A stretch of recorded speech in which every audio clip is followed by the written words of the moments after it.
he talked to Elon Musk said that from the very beginning when they were doing the Doge. And the Doge, I thought there would be indictments, left and right from what they found out.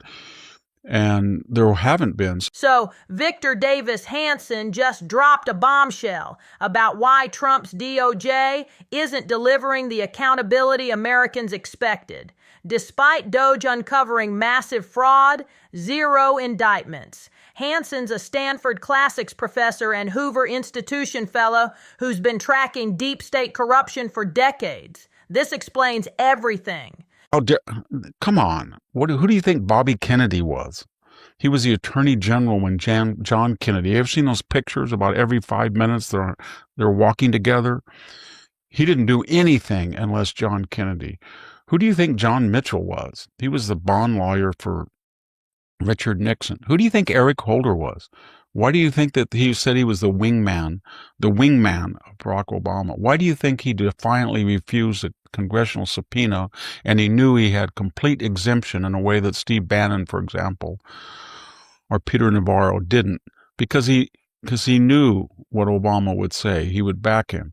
This historical point is crucial. Bobby Kennedy literally lived in the White House compound as AG. Yet Steve Bannon got 4 months in federal prison for contempt while Eric Holder walked free for the exact same charge. The double standard isn't subtle. It's institutionalized prosecutorial bias. Didn't do anything with the IRS under Obama that went after targeted groups on their political affiliations right before an election. They didn't do anything for Operation Crossfire Hurricane. They didn't do anything for Clapper and Brennan lying under oath. If anybody believes that James Comey, for 245 times, an FBI director said he didn't remember or didn't know while under oath, and that's not lying. And they didn't do anything they should have indicted Joe Biden's ghostwriter when he said to Robert Hur, I just erased that subpoenaed oral. These aren't political disagreements. These are federal felonies. Destroying subpoenaed evidence carries 5 years under 18 U.S.C. 1519. Perjury before Congress is a felony under 18 U.S.C. 1621. The DOJ has clear statutory authority, but chooses selective enforcement based on party affiliation. I was worried about hacking, so I just took it upon myself to destroy federal evidence. When they were doing the Mueller investigation, they were missing all sorts of FBI phones. Remember that? They turned them over and they said, oh, I don't know, somebody erased them. And when Andrew McCabe said, don't worry, he's not going to be elected. We need an insurance policy. They had it all. Then Durham was a very good guy and he was very thorough, but it was just a nothing burger. Durham's 300-page report documented criminal conspiracy to frame a sitting president, yet 0 prosecutions followed. Meanwhile, Trump allies face decades in prison for process crimes. This creates the exact constitutional crisis the founders feared: weaponized justice destroying democratic legitimacy. They got really frustrated when Fannie Willis got up in that stand and lied her head off that, oh, it's a black thing that I use cash. How dare you suggest I should have receipts? Or she used federal monies for at-risk use to go after Trump. Or that crazy Alvin Bragg shoehorning or bootstrapping or whatever you want to call it, a minor federal offense into a state mega felony. It wasn't even an offense. So what I'm getting at, there were all these indiscretions and nobody in the Justice Department ever seriously did anything about them.